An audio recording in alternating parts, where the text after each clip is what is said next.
নমস্কার বন্ধুরা, আমি আরেকটি আজ নতুন রেসিপি নিয়ে এলাম তোমাদের কাছে। কাঁকরোল শাকের ভাজি রেসিপি। শাকগুলো অলরেডি ধোয়া হয়ে গেছে, এবারে কেটে নেব। কাটা কমপ্লিট হয়ে গেছে বন্ধুরা। রসুন আর কাঁচা লঙ্কা কেটে নিলাম।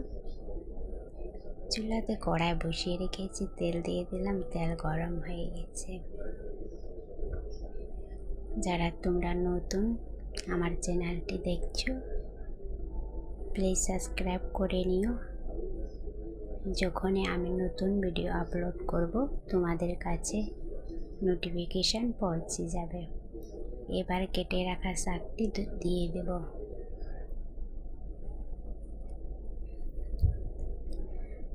বন্ধুরা, যারা তোমরা দেখছো, প্লিজ স্কিপ করো না, ফুল ভিডিও দেখো। স্বাদ অনুযায়ী দিয়ে দেব লবণ। এবারে নেড়ে চেড়ে নেব।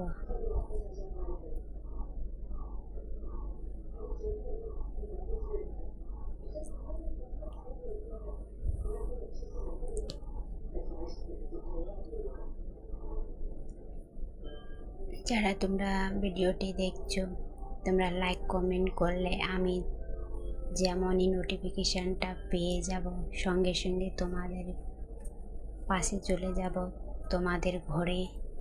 তাই তোমরা আমাকে সুযোগ করে দাও বন্ধুরা। কিছুক্ষণের জন্য ঢেকে দেব।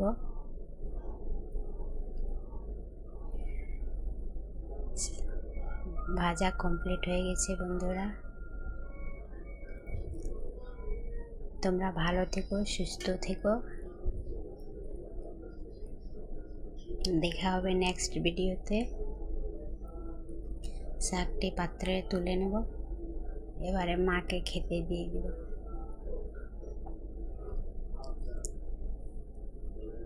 টাটা বন্ধুরা।